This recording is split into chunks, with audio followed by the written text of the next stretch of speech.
Fine. Yeah. Next topic is thread properties. What is that? Thread properties. Okay. So whatever thread we have seen, like user thread or daemon thread, every thread is having the four properties, and those properties was actually ID, name, priority, and daemon's status. Yeah. So doesn't matter it's a user thread or daemon thread, every thread is having the four properties: ID, name, priority, and daemon status. ID, except ID, you can change every properties of thread, even name, priority, as well as daemon status. Name is nothing Okay. but if you have created certain thread, then definitely there should be some name. ID is defined by the internal thread scheduler. You can't predict the ID, you can't change the ID, so it is automatically it's going to be generated once you are creating any thread. Priority can be varied from 1 to 10. So as you can see, the max priority is 10, main priority is 1, and normal priority is 5. So by default, every thread is holding the normal priority, that is 5. Daemon status Okay. is saying whether this thread is a user thread or daemon's thread. So if it is a false, the meaning is very clear, this thread is a user thread. If it is true, then meaning Use is this thread is a daemon thread. So once demonstrate. again, let me tell you, except ID, you can change everything. ID is automatically generated internally once you are calling the start method. So Okay. as I told you, we have only So one this. user thread that is predefined in our program, that is main thread. And for main thread, we have a fixed properties, that is ID equal to 1, name equal to main, priority equal to 5, and daemon's status equal to false. Now, you was asking something, yeah? So this ID, it will vary from time to time, right? Yeah, it will be varying from time to time. Okay, that's it. Yeah. Okay. Now, let's say you have created a first thread. Then the name of that thread will be thread hyphen 0 by default. If you created one more thread, then the name will be thread hyphen 1. Like this way, the name is going to be changed. Priority is same, whatever their parent is holding, that is 5. And daemon's status is until it is false, you are not making that particular thread as a daemon's thread. Fine. So Okay. these are the four Yeah. properties we are going to discuss under the thread properties section. Fine. Once again, remember priority can be vary from max to min, that is 10 to 1. Don't give more than 10 or don't give less than 1. Fine. Okay. Let's run the app.java now. So let's assume I'm interested in the main thread properties. So as I told you, main thread is a default thread which is available in the every program. And if you want to know the main thread properties, then you have to call the current thread method of thread class. Current thread method is once again a library method provided by the Java people. So once you call this current thread method, then you know what will be? Current thread method will capture the all properties of this particular thread and it will give to the particular thread class reference. Now, to access the all properties, they have already provided the getters method. So let's say you want to know the particular thread ID, then you have to call the get ID method. If you want to know the name, you have to call the get name method. If you want to know the priority, you have to call the get priority method. And similarly, if you want to know whether this thread is a daemon thread or user thread, you have to call each daemon method. So if I run this program, then can you tell me what will be the ID for this? ID. Yeah, it will be system generated. I can't know how to. No. So I'm saying you, this is for main thread. And just now I told you, for main thread, properties are fixed. Just have a look once again. For main thread, I told you properties are Okay, fixed. ID one. ID will Okay, be okay. 1, name will be One. main, Yeah. priority will be 5, and daemon's status will be false because main thread is a user thread. Yes or no? Ah, So yes. let's run this program and you can see the output here.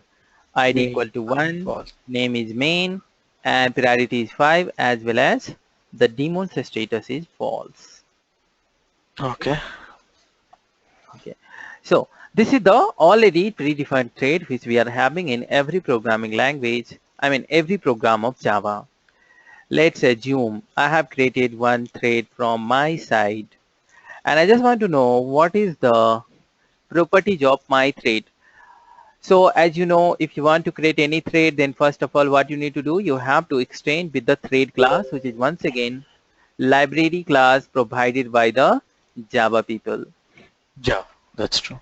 Lang. So now if I created my class object, you know very well, automatically one thread is also created because your class is extending with the thread class.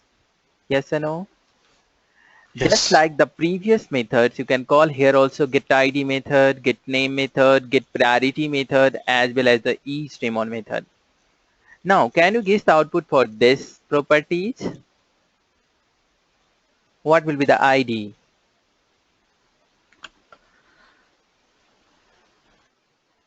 ID, it's a user thread. So user thread ID will be Again, ID can't be predictable except main method. So I predicted. told Yes. you can't predict the ID. Yeah. ID you can't tell like because it's an internal process.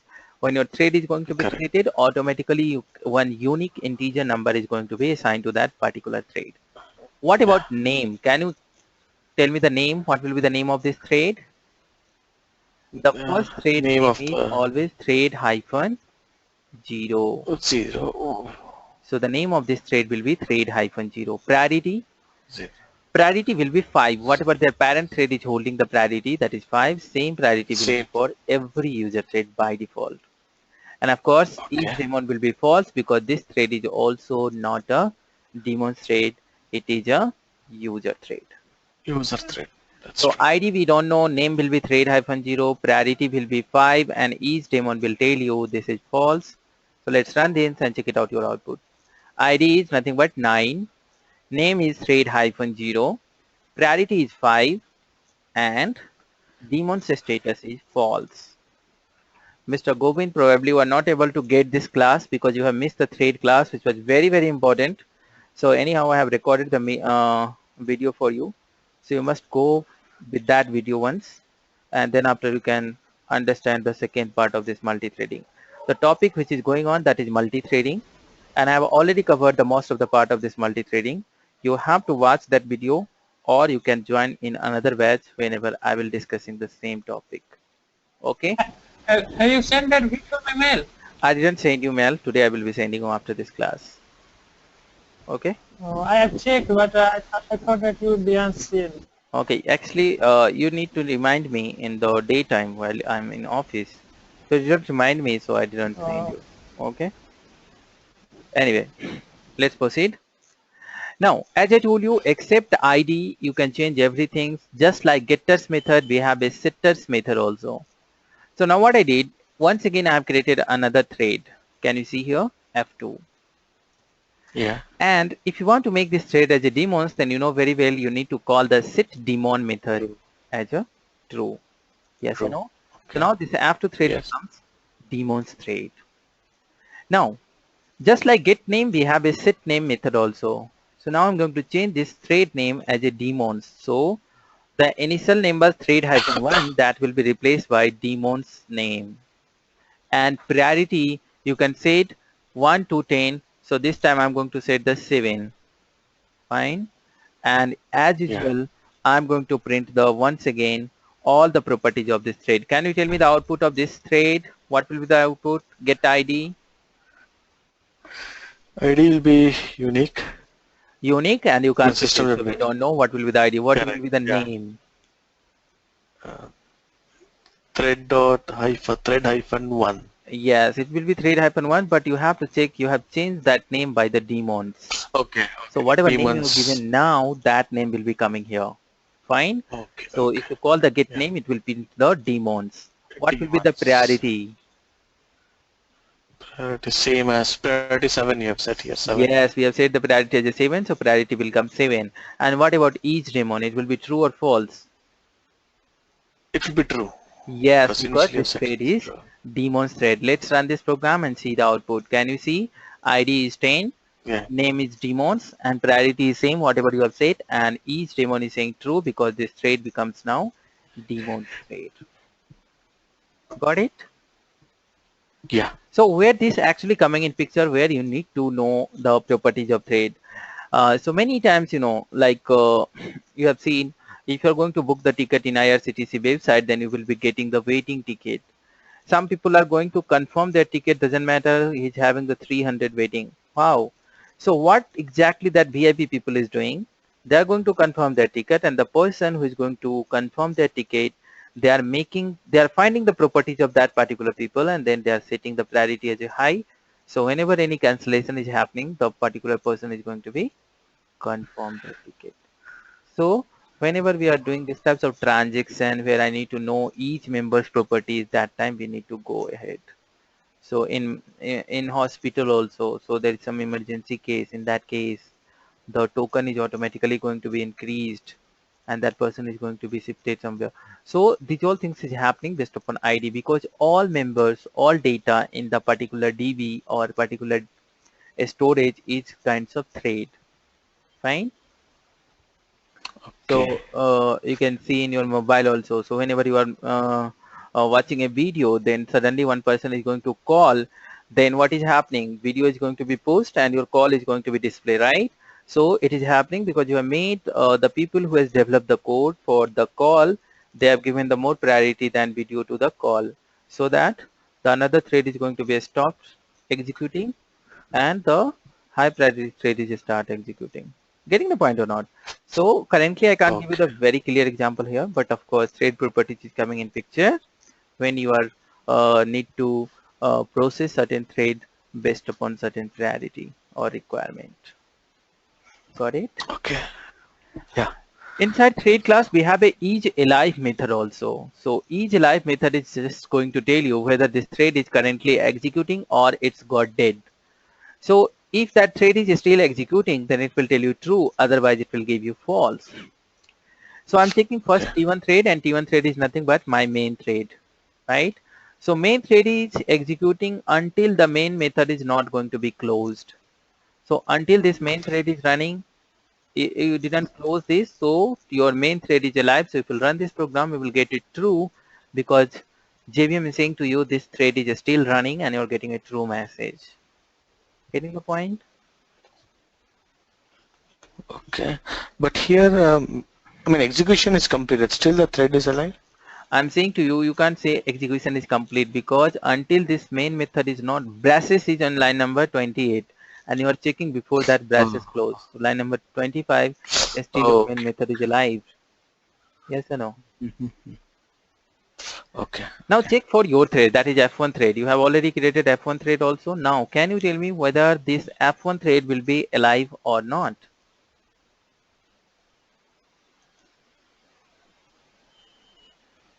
Yeah. F1. Mm-hmm. Yeah. F1 should be alive. Yeah, according to you, it should be alive, but let's run this and check it out the output. You will be getting false. You Oh. forgot the point. Okay. I told you once after creating the thread, you need to call the start method also. Yes or no? Until you will Okay. not call the start method, your thread is not started. Not start. And if it is not started, then it is not alive. You have simply created a thread, right? So if you call the start method, then it might be that it will be true or false also. Why? Because it depends on the CPU call. If the first priority goes to F1 thread, then what will be?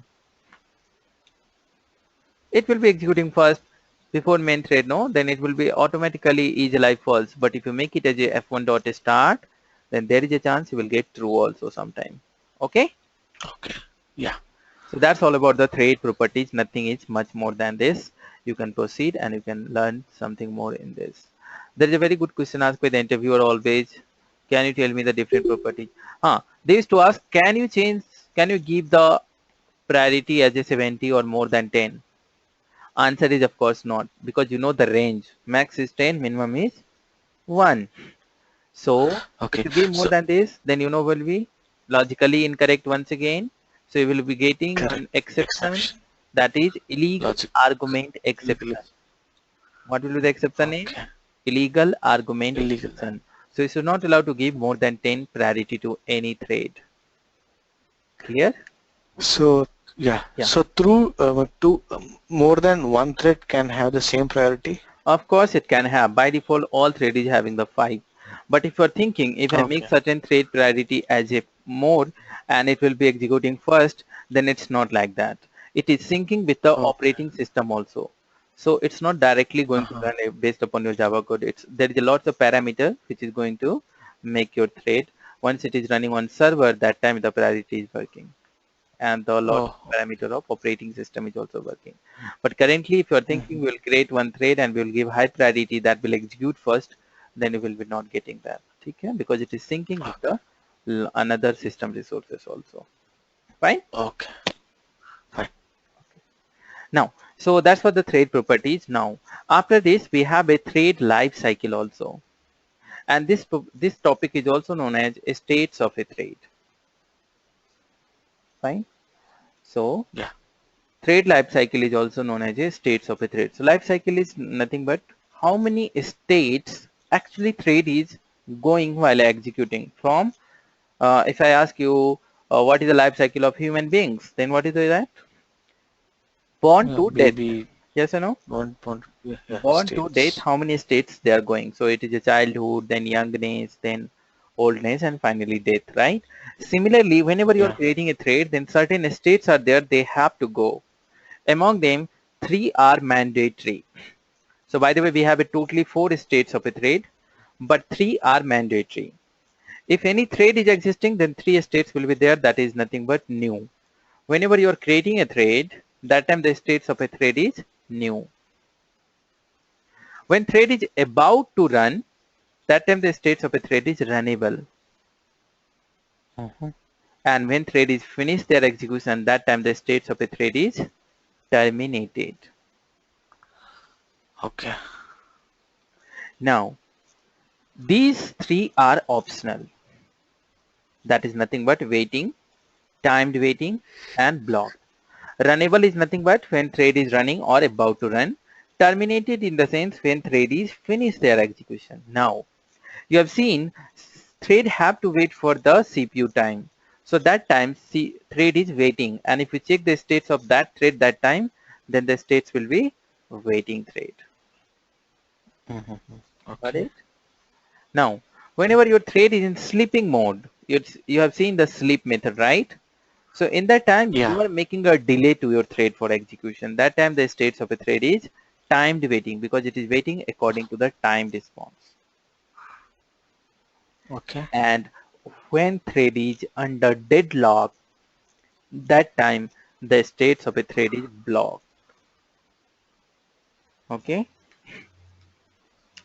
So Okay. blocked is a very dangerous case because it is occurring very frequently, and we need to understand the deadlock program, deadlock condition, how it's going to be occurred and what exactly it is. Okay. Okay.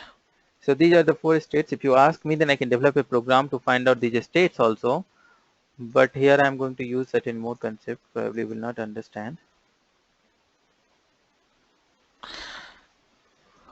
So this runnable condition will be achieved once we give thread dot start, or Sorry. this runnable, I mean one of the state. If you New want, state is before we start any thread, right? yes.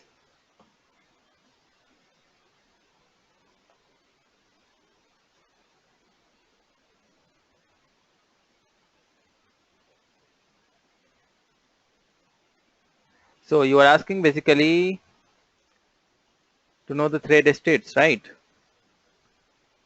Before a start method, if you check this thread states, then it will be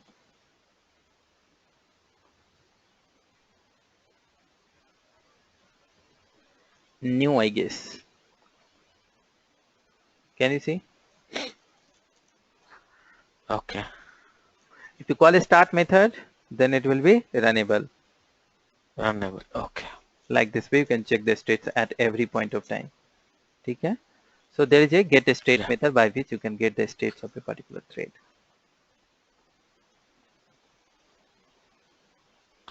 So how do you stop a thread?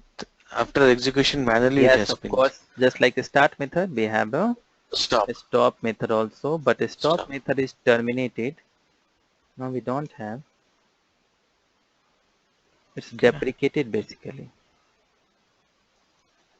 So okay, we have to wait till that process gets completed. No, you can in middle also you can stop the thread. So if you stop it, I mean, what will the state of the thread? It will be new, or I mean, Terminated. it will be Terminated. terminated. Yes. Okay. Because Okay. if you Until it is being stop the thread, next. then there is no chance you can resume that thread.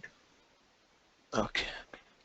So this is a small program by which you can get the thread states. If you run this, then you will be seeing the all states of a thread: new, runnable, block, waiting time, waiting, and terminated. So here you have not given extends thread. I mean, you have given. No. Okay, by default, anyway, it's a lang. Yeah, good. So I'm not using any G class object. So that's the reason. I just want to know the particular thread state. So I'm using the thread class itself. So you need to understand two Okay, things. There okay. is two types of relationship. One is Hazer Uh-huh. relationship. One is EJ relationship. What is Hazer Uh-huh. relationship? Try to understand it. So whenever you are using the certain class without extending. So can you see? I didn't extend the thread class, but I am using the thread class properties here, right? So whenever you have this types of relationship with any class without extending, that is called Hazer relationship. So you can say G class is having Hazer relationship with the thread class.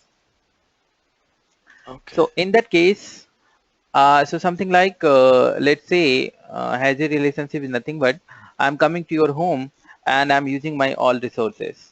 So thread class is saying if you want to use my resources, then bring me to your class and take my help to take the all classes. So here G class is saying I don't require your permission. I don't require your authentication to access your members. So I don't want to use my object to access your member. I want you to come my class and do whatever I'm asking to you. So can you see here? I'm not asking the G thread class to be extended. Thread class is saying if you want to call my states, then you have to take my help. If you extend it, then with the help of G class itself, you can access that. That's what I'm doing in the F class. So can you see I'm calling the get Okay. ID method. Get ID method is where? In the thread class. So what you did Thread here, first class. of all, you have extended that class. Now this is called EJ relationship. So whenever you have inherited certain class, that is called EJ relationship. What is to say? Easy relationship. EJ relationship. And whenever you Relationship. have certain Okay. properties in your class without extending, that is called Hazer relationship. Fine. Okay. So here you are saying I'm extended you, so by my object you can access your methods without any restrictions.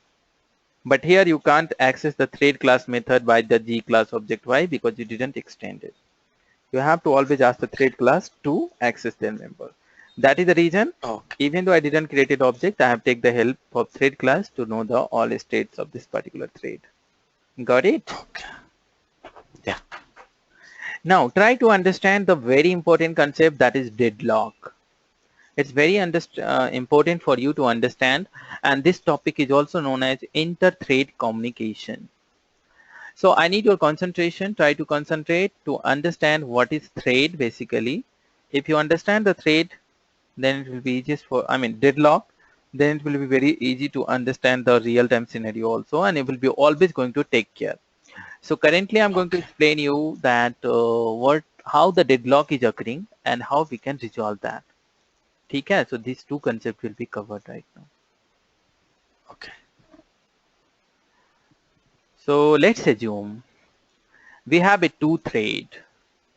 One is T1 thread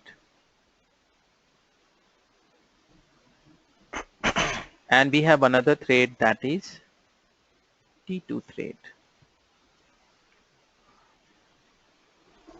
Now to execution of this T1, we need the two resources, that is R1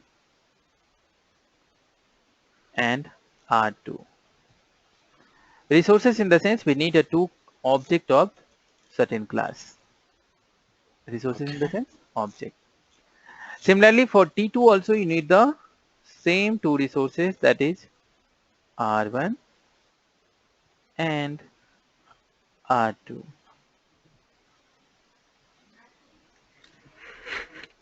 The situation is like that. T1 is holding the R1. He is having R1 object and he is waiting for R2 object or R2 resources. But this Okay. situation is just opposite. It is holding the R2 and it Waiting. is waiting for R1. R. Now, someone is saying to this T2 thread, please release the R2 so that the T1 can finish the execution. Then he's saying, no, first give me R1, then I will finish my execution and I will send you back to the R2 also. But if someone is asking to T1, please release the R1, then he's saying, first give me the R2. So if you see this scenario, then T1 is waiting for T2 and T2 is waiting for T1. Now think properly and tell me whether this situation can be resolved anymore. Can we resolve this situation? No. No. It's never possible, right? It's never possible to resolve this situation because your program is stuck here. It will not proceed further. And whenever we have this types of scenario in our program, that is called deadlock.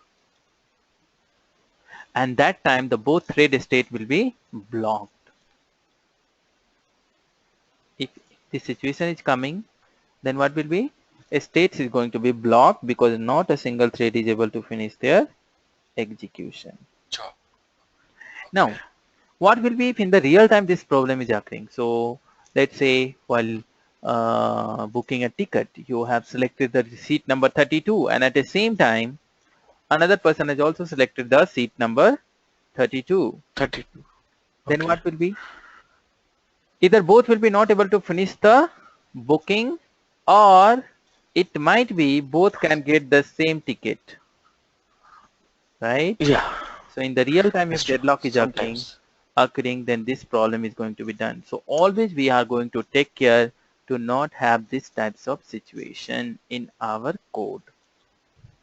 Understood? Okay. So this is the deadlock. If someone is asking, then you have to explain like this way and you can define like that. Whenever two or more thread is trying to access the same resource at the same time, then deadlock is going to be occurred. Okay. This is the Got it. standard definition for deadlock, and you can draw the diagram and you can explain. Here's your two thread, both are looking for R1, R2. I will show you by the code perspective also, not too deep because this code is very long and I'm not going to cover currently. So, but of course, you need to understand having the idea how the deadlock is actually coming in code perspective. Okay. Assume this scenario here. We have one class with the name of A class, correct? Yeah. Now inside this class A, we have one method with the name of test method. And this test method is having the huge code. So if you run this test method, it will take some time, of course, more than 2 milliseconds. Fine. And at the same time, I have a two thread T1 and T2. Both thread want to call this test method. Test method. Okay. So T1 thread, let's say, started first. So we have only one object here. So he took this object and he went to the test method. So what test method is going to do? He's going to call the test. It's T1 thread is going to start executing the test method. But as I told you, this test method is having huge code and it is taking too much time. So what will be? CPU will not give the full time to this T1. What it will do? It will call the T2 thread also. And T2 thread is also coming to execute the same test method even though the first thread has not executed completely. Yes or no? So the first thread itself has not completed and second thread came to execute the same method. So when this problem is coming, then definitely deadlock is coming there. Okay. Got it? So Yeah. this is the actual scenario where deadlock is coming from code perspective. Now, how to avoid this? This is the major things. You need to understand how to avoid this. Before going to avoiding part, if I ask you from real time, then what will the solution you will give for this? You have to tell only one thing, don't allow the both thread to execute at the same time. Yes or no? Let the T1 finish Yeah. the execution, then the R1, R2 will be free and T2 can start executing. Of course, this is the Correct. only solution where you can go for avoiding the deadlock. Okay. See, before that, one more thing you need to understand, whenever you are creating any object, then automatically one object lock is going to assign to that particular object. So this is a new concept you need to understand. Whenever we are creating any object, then internally one object lock is there. And Okay. every object is having only one object lock. Correct? So if you're going to watch any movie or anywhere in the PVR or wherever, so Mhm. there is one gatekeeper. Before entering into that hall or theater, they are asking something. What is that? Tickets. Tickets, right? So if you have a tickets, it Yeah. will allow you to enter in the hall or movie theater. Otherwise, it will not allow, right? So we need certain Yeah. gatekeeper in my method also, so that he can check the tickets, and the ticket is nothing but your object lock. And that Okay. gatekeeper is nothing but, there is a very popular keyword you will heard in Java world, that is Synchronized. synchronized keyword. What is that? Okay. Synchronized keyword. Synchronized. So this is the medicine to avoid the deadlock condition. So wherever you have a chance, the people can call this method at the same time, then make that method as a synchronized. Now, take again the same scenario. Whenever the T1 is coming to execute this test method, then he is coming to test method, and synchronize is a gatekeeper. He will ask, hello, can you show me your object lock, please? So whoever thread is coming first, they are having the object lock with them, because this object is not used by another thread. So what this Correct. synchronize method keyword will do, it will seize their particular object lock, and then it will tell to that thread, okay, you can go inside for execution purpose. So what synchronize keyword has did, it has taken their object lock and it has told, you can go inside, but I will be keeping your object lock with me. Until you not finish, I will not return your object lock. Correct? Okay. So now, as usual, it is taking time. So CPU has given time to T2 thread, and T2 thread is also coming by the same object lock. Again, synchronize keyword is there. Synchronize keyword will tell them, key, I will not allow you to insert. First, it will ask, show me your object lock. So T2 will also show the same object lock. So what synchronize will do? It will match with the seized object lock, and it will found it is the same object lock. Then it will Okay. stop the T2 thread, and it will tell, sorry, another thread is using this object lock already, and he is inside my body, so I will not allow you to go inside. You have to wait. So what synchronize method will do? It will call one method of object class that is nothing but wait method. We have one wait method inside the object class. It will call this wait method, and it will tell to T2 thread, you have to go for waiting state. Once the T1 thread will finish their execution, then I will notify you. And how can you notify? By calling the, again, notify method of object class. We have a two method. One is notify all also. So you can take help of any of this. Notify will notify single thread, and notify all will notify the all waiting thread. Try to understand Okay. the scenario once again. We are talking about how to avoid the deadlock condition. So I told you, for avoiding the deadlock condition, wherever there is a chance the particular method can go under deadlock condition, then you have to make that method as a synchronized. Correct? So synchronize is a keyword by which you can stop the execution. I mean, it should not allow the particular thread to be accessed simultaneously. So I have kept the synchronize keyword. Now, synchronize keyword work is only one. Always it will check the object lock of particular thread. So now it is a non-static method, and you know very well to call the non-static method, anyone should must have the object of that particular class, right? Correct. That's the reason I have created one object lock, and this is the resources I was talking. So R1, R2 is nothing but you can consider this resources. So now T1 wants to execute this test method. So what he need to do, he have to take this object and he have to go there. Test method is already checking the object lock. So he will tell you can keep your object lock here and you can go for execution. So whoever is coming first,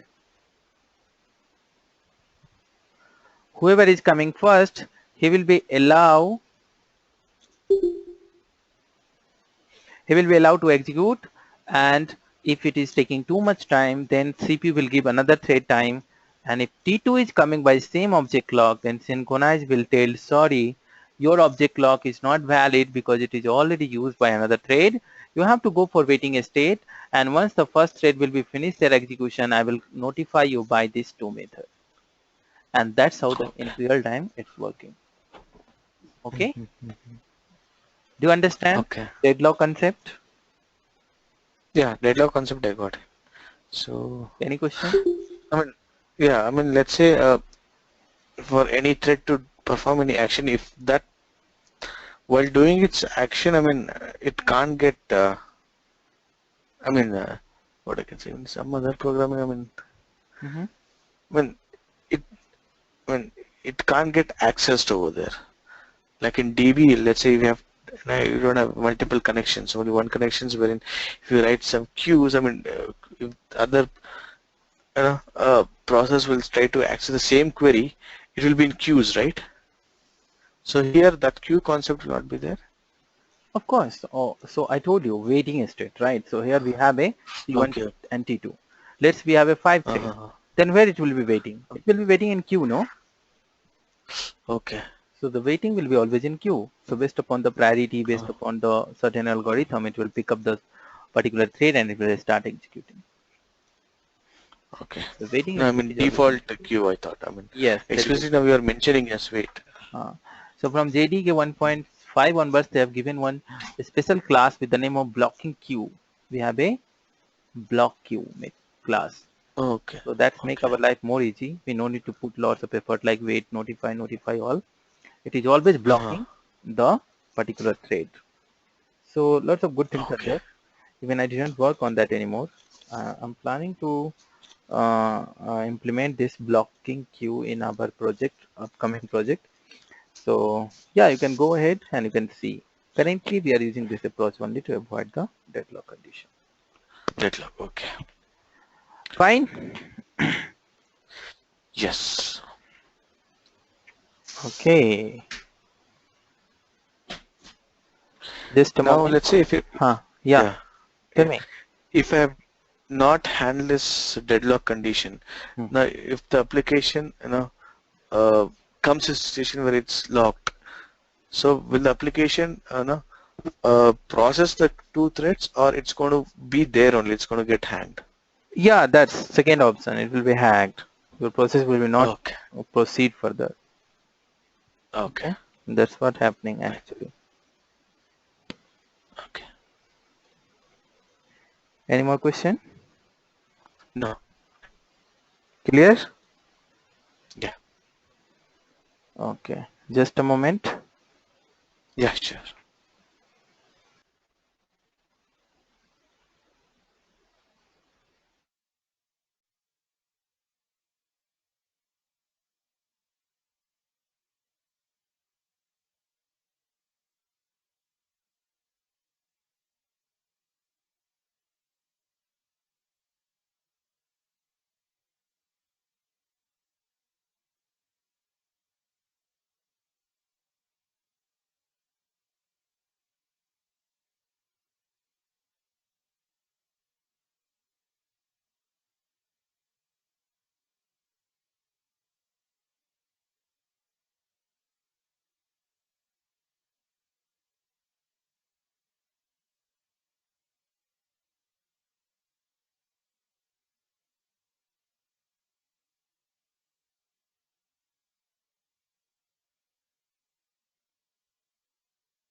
Hello. Hello, Yeah, Sudhindra. hello, Niket. Yeah. Yeah, Niket. So the next topic is file handling. Okay. So we are proceeding to our file handling topic. It's a very easy topic and I hope it's important also. So this topic is also known as input output stream. So what is that? Input output Input stream. So here we will see the stream. many things that is very interesting also.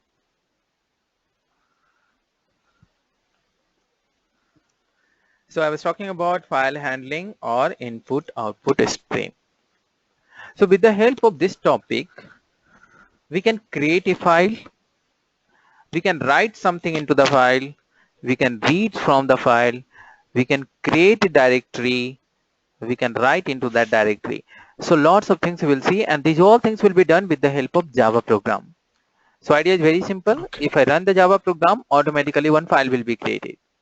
If I run the Java program, something will be written into the file, correct? And any kinds of file you can create with the help of file handling.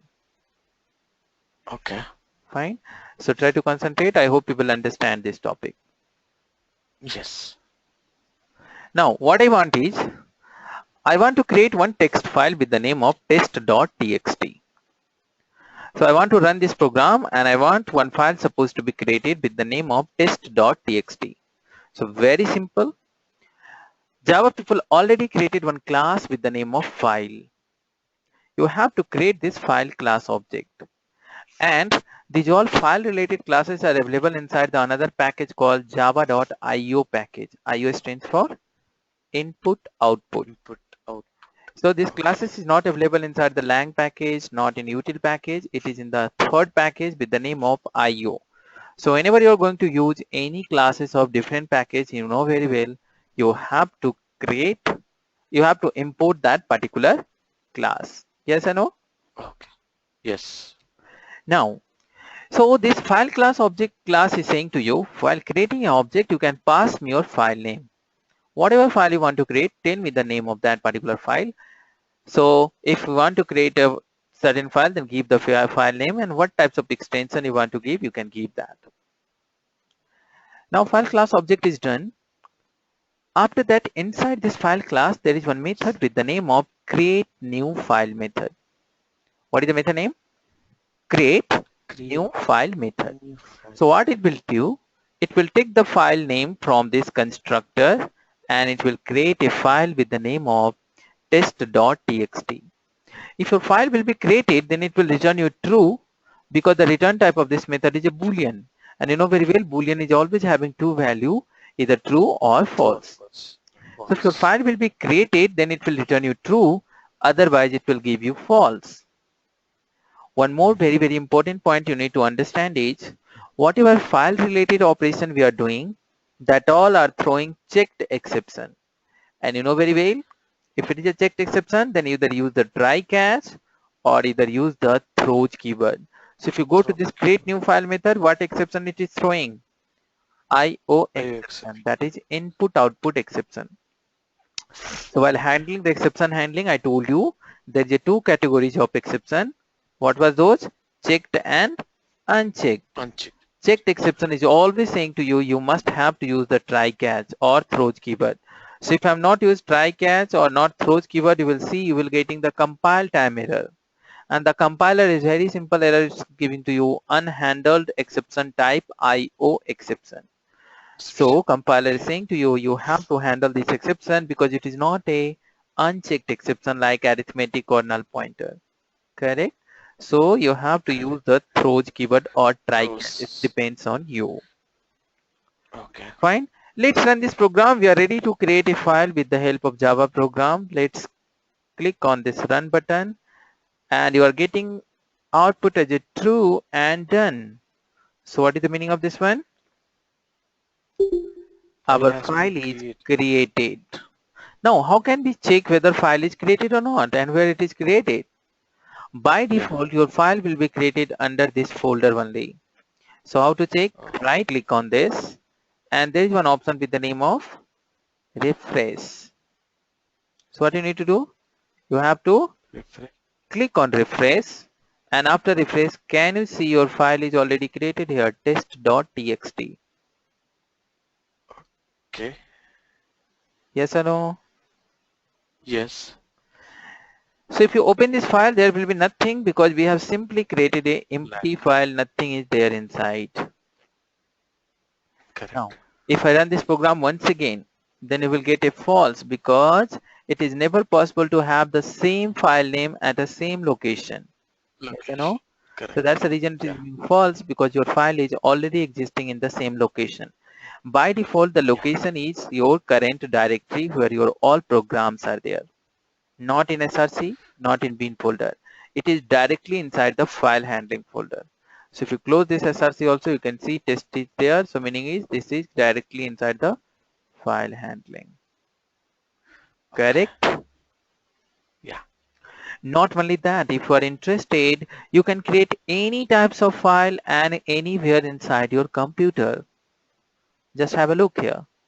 I want to create one more file into the F drive and the Excel sheet, not the text file. I want to create a Excel sheet. You can create a doc file, you can create a PDF file, whatever you want, you can create based upon this file class. Okay.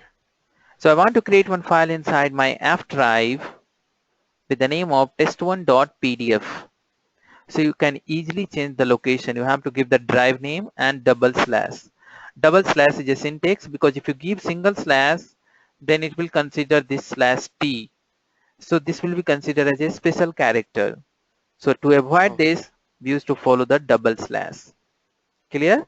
So this is the syntax. Yeah. If you are giving double slash, then it will be considered as a single slash. Another point you need Correct. to take care is F drive must be inside your computer. If you're not having that, then again you will get one error called input output exception. Fine? Okay. Or file not found exception probably. Yes. Let's run this program now and check it out. Sometime if you used to give the C drive, so if you're giving C drive and if you don't have the admin permission, like your C drive is not in the writable mode, then you will not able to write, you will get another exception like input output exception. So make sure Okay. that you must have admin permission, then you can write into the C drive also. But if you are not having admin permission, then try to write another drive which you are having like D, F, C, whatever you have. Okay. Okay. Yeah. So I'm going to run this program and let's see what is the response. I'm getting true and done. The meaning is very clear. Inside F drive, I have created the test1.pdf file and just have a look where exactly it is. Can you see here? F drive. Yeah. PDF. Yes. PDF. Yeah. Test1.pdf file is created. Oh, okay. So this is the magic of Java class called file. Clear? Okay. Yeah. Very good. So only. Always remember file class object, give the path along with the file name and call the create new file method. That's all. Come to the a11.java. So we have seen if you are trying to create a file at the same location by the same name, then it is creating a problem. So for that purpose, they have developed one more method with the name of exist method. What is the method name? Object. Yeah. Exist method. It is Exist. also returning the true or false. If your file is available already, then it will return you true. If a file is not available, then it will return you false. So I'm trying to create this test1.txt, but before that, I want to confirm whether this file is there or not. So I'm checking f1.exist. If it is saying false, the meaning is what? File is not there. Then I'm making a negation mark. It will become true. So whatever it will return, I'm making just opposite of that. So meaning is what? Does not exist. If file is not there, then I have to create, right? So if it is returning false, then I'm making true and I'm calling the create new file method, right? If it is returning true, the meaning is very clear. File is already there, then I'm making false. And if it is false, then it will come to the else part and it will tell me file exists. Yes or no? So first time we don't have test1.txt, so we will see true. Can you see? So meaning is what? That's true. Your file is created. Go to this folder once again, right click and click on refresh. See, test1.txt is created. Try to run once again. Now you will see file exists. Yes or no? So because file is already there, so that's the reason it is not going to create that file. Like this way, we have another method also called delete method. You can call the delete method also. By that you can delete the certain file from that location. Okay? Yep. Yeah. F1 dot delete. Yes, you have to call the f1 dot delete. Can you see? Yes or no? So delete method is there. You can call the delete method. Yes. Check it out this program. What I want. So far you have seen how to create a file and how to check a file if it is there or not. But if you are interested, you can create a directory also. I mean to say like folder also. But only thing you have to do is you have to call the mkdir method. mkdir method stands for make directory method. Okay.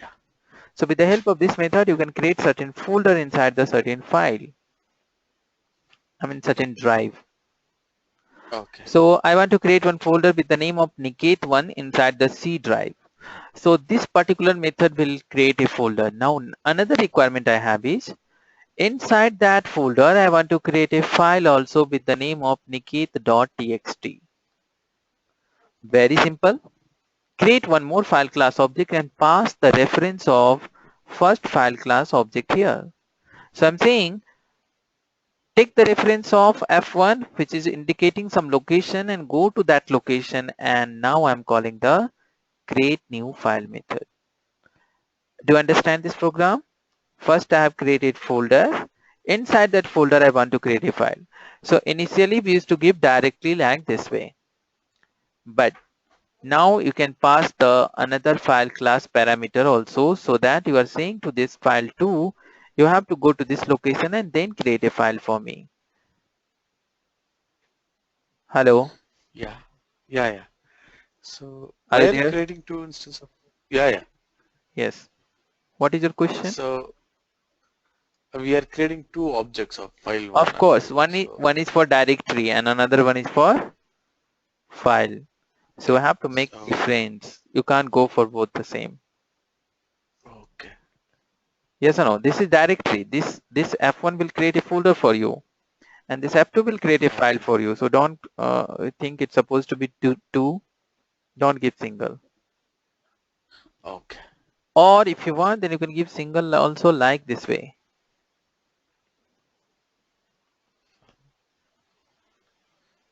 I'm reinitializing it.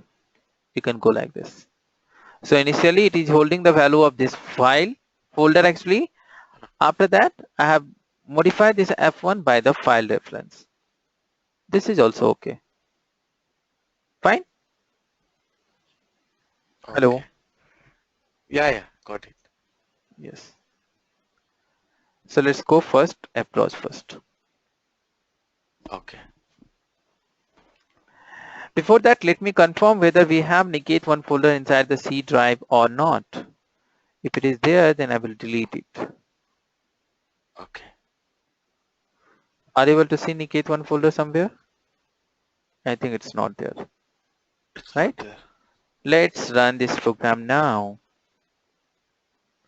True, done. The meaning is very clear. Our folder is also created. Our file is also created. Go to the C drive and check the folder Niket1. Open this Niket1 and can you see the niket1.txt file? Can you? Yeah. Yes. So this is the another approach where you can create a file, and this is very important because many times from your Java program you need to write a file. Let's say like have you seen the online registration form for government job and all? So what they are doing, Correct. user is going to put the lots of input, they are giving the all details, and once they are submitting the form, then automatically one download option is coming, isn't it? Yeah. It is storing in the download. So yeah, so what we are doing there, whatever input you are giving to that fields, we are reading that all and writing into the file and creating that new file with the name of that candidate or the registration number, and I'm giving the option to the user for download. That is a part of advanced Java. If you go for advanced Java, you will understand how to how to upload a file and how to download the file. But in core Java, Okay. the logic is there, implementation will be there in the advanced Java. Fine. Okay. Yeah. Okay. So this is one of the approach. Another program also I'm doing the same thing. Nothing is there. Not only that, if you are interested to create a folder inside folder, I want to create test folder inside test ABC inside ABC XYZ like this way, then very simple, instead of mkdir method, you have to call mkdirs method, make directories method. Okay. So if you run this program, it will create a folder inside folder. Let's run this and see the output. Getting the true. Go to once again C drive and see. Are you able to see? Yes. Test inside test ABC XYZ A B B B. Yes or no? So this is created already. So very simple. Make directory or make directories according to a requirement. You can call the methods. What is another? Same thing. Nothing is extra. So you understood how to create a file, Yeah. How to create a file inside how one to check the directory. file, how to create a folder, and how to write the file into how to create a file inside that folder or directory. Okay. Fine. Fine. Now I'm going to show you how to write something into the file. Okay. So the next is how to write into that corresponding file whatever I've created. Very simple once again. Just like file class, Java people has already introduced the class with the name of file writer. So what you need to do, you have to create a file class object by passing the certain file name and pass that file class object to the file writer class constructor. So file writer will ask you, pass me your file name so that I can come to know which file you want to create and where you want to write something. So I pass this F1 here. Now, inside this file writer, we have a write method. This write method will tell you whatever you want to write in your file, try to write into my body, and I will be going to reflect this all things into your file. Yes or no? So what I did, I created a file writer class object and called the write method because it is a non-static method. That's the reason first you need to create a object and then write whatever you want. This slash n is stands for creating a new line for you. If you not use slash n, then it will create a same line. So this part will write into your file. After that, can you see I'm calling the flush and close method. Flush method and close method is not mandatory. It is always optional, but it is always good practice to use. Why? Because sometimes you are writing something, but that will not reflect into the particular file. So flush method is forcibly saying to the write method, you have to write into that file. Sometimes it is happening.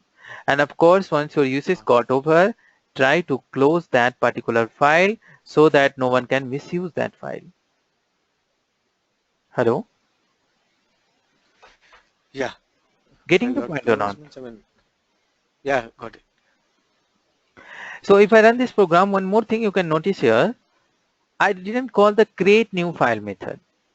The reason is file writer is responsible to create a file also.